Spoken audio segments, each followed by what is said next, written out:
zéro limite. Vérité intégrale, humour total, le podcast de développement personnel comme vous ne l'avez jamais vu. Aujourd'hui, nous allons parler de la sortie de tunnel. Comment sortir de la procrastination? Je ne vais pas vous expliquer ce que c'est, vous le savez mieux que personne. Vous êtes sûrement là en train d'écouter ce podcast pour éviter de faire votre déclaration d'impôt, votre séance de sport, ou pas, ou peut-être que vous avez juste du goût. On va plutôt démonter ce qui ne fonctionne pas et voir comment reprendre les commandes avant que votre vie ne devienne une immense pile de dossiers en attente. Commençons par ce qui nous rassure, mais qui ne sert strictement à rien. J'ai nommé le marché de l'organisation. Fascinant, n'est-ce pas? On a créé une industrie entière pour les gens qui veulent avoir l'air productif, mais sans jamais rien produire. On télécharge la énième application de gestion de tâches, avec des graphiques en couleur, avec des notifications qui chantent. On achète un iPad Pro à 1 000 € pour noter « Acheter du pain » avec un stylet magnétique. C'est du génie. On pense qu'en changeant l'outil, on va changer l'ouvrier. C'est comme s'acheter une Formule 1 en espérant que ça nous donne envie d'aller au boulot. La vérité, c'est que le temps qu'on passe à configurer son application Notion pour qu'elle soit esthétiquement parfaite, c'est du temps qu'on ne passe pas à affronter la tâche. On fait de la décoration de projet, c'est très chic, c'est très moderne. On a l'impression d'être Elon Musk, mais à la fin de la journée, le dossier n'a pas avancé d'un millimètre.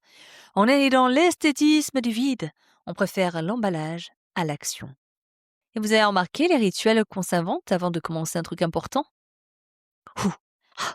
Bon là, j'attaque. Mais d'abord, il faut que le bureau soit propre. On ne peut pas travailler dans le chaos. Je dois ranger. Et là, on commence à ranger des trombones par taille. On dépoussière l'arrière de l'écran. On nettoie les touches du clavier avec un coton-tige. Et le café. Ah, le café de la mise en route. On ne peut pas commencer sans un café. Mais attention, pas n'importe quel café. Il faut le moudre, il faut la bonne température. Et on est là, enfin, à regarder l'eau bouillir comme si c'était le lancement d'une fusée. Une fois-ci, on se dit, une petite vérification des mails juste pour être sûr qu'il n'y a pas d'urgence. Et 45 minutes plus tard, on est sur Wikipédia en train de lire la biologie du créateur des barres chocolatées Lion ou de regarder comment on fabrique des clous au Moyen-Âge. On est les rois de la diversion. On cherche n'importe quelle info inutile pour ne pas regarder le monstre en face. On se donne une contenance. Je ne glande pas, moi. Je me documente. Oui, bien sûr, on se documente sur l'ennui surtout. On connaît tous ce moment où on se ment avec sincérité. On se dit, on a besoin de pression pour être bon. On est des gens d'urgence, nous. C'est notre grande excuse. On se persuade qu'on est des génies de la dernière minute. On attend d'avoir le couteau sous la gorge pour sortir une énergie de survivant. Mais en attendant, on vit avec un poids sur la poitrine. On est au resto avec des amis, on rit, on boit un verre, mais dans un coin de la tête, on sait qu'on n'a pas fait ce qu'on devait faire et on n'est pas vraiment là. On passe nos week-ends à penser à ce que l'on doit faire sans jamais le faire. C'est épuisant. On arrive le lundi matin plus fatigué que si on avait travaillé tout le samedi.